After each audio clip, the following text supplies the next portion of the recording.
smelling good here in the kitchen. If you've got more tomatoes than you know what to do with, you're going to want to grab a few of the green ones and make today's recipe. We're putting bacon in a fabulous green tomato soup. Jamie Protich from the Mad Platter is here with this super recipe. I can't wait to try this. How are So glad you? you're here. Thank you. Super easy soup. People always just think fried green tomatoes. A lot of different ways to eat tomatoes. What we're going to do is we're going to start out with 8 pieces of bacon, chopped.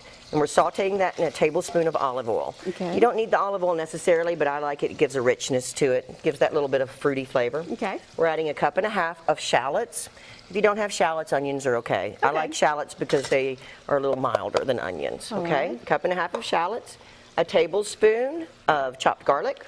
Ooh, this has all my favorite stuff all in the it. good stuff. All the good stuff. 1 bay leaf. Okay.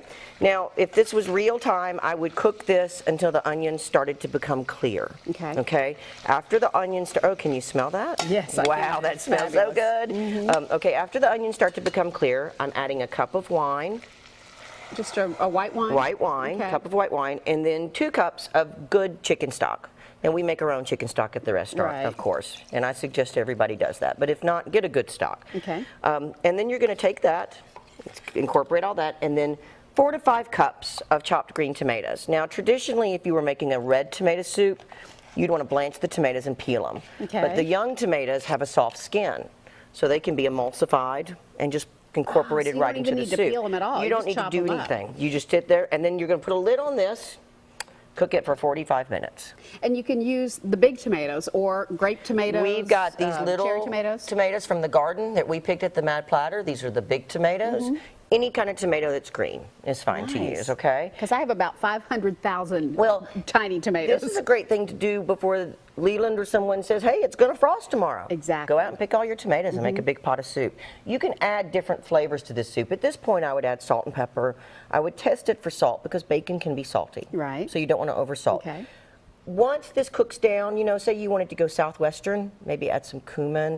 I have some grilled jalapeno here that you could put on it, maybe some green chilies. You could go Mediterranean with more basil, roasted red peppers. You know, just change the flavor of the soup. Your flavor profile is going to be the same. I also wanted to say that if I was cooking this at home, I would add a pinch of tomatoes to it. I mean, not tomatoes, a pinch of sugar. Because my grandmother always put sugar in any tomato dish she cooked, and that's just.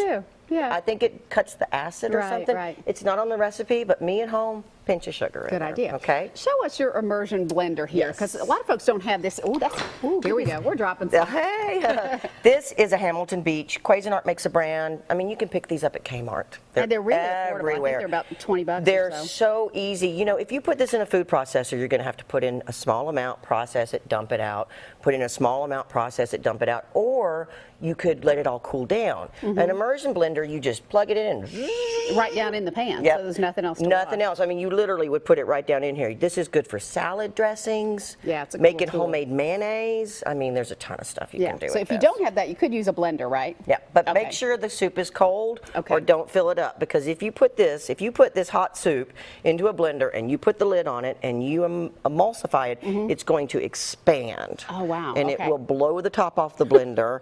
It will scorch you. No, we don't want to have that. That'll be bad, okay? We won't do that. So here's our finished soup. You're garnishing with a little bit more I've got bacon, which the bacon's already, these are fried croutons, fried cornbread croutons. I added these because I think fried green tomato, you crust it in cornmeal. So, and these are just good to eat by themselves, I have to say. We've been snacking on them. Okay, you brought along a few other things that you offered there at the Mad Platter. I did. I brought along our world famous Reuben. This is our sunshine salad. It's got a cinnamon vinaigrette on it. This is our pasta Mad Platter, our tiramisu, our chicken salad, and our Reuben. Now we're fixing to celebrate our 25th anniversary on August the 22nd. Congratulations. You're doing a big event in September for that. Something in September. We don't have all the plans laid out, but we'll be releasing something and we'll let you guys know about it. Yeah, we'll let you know about it too, because this is a fun place to visit for sure. Thanks so much, Jamie. Thank you, Meryl. Great to have you with us.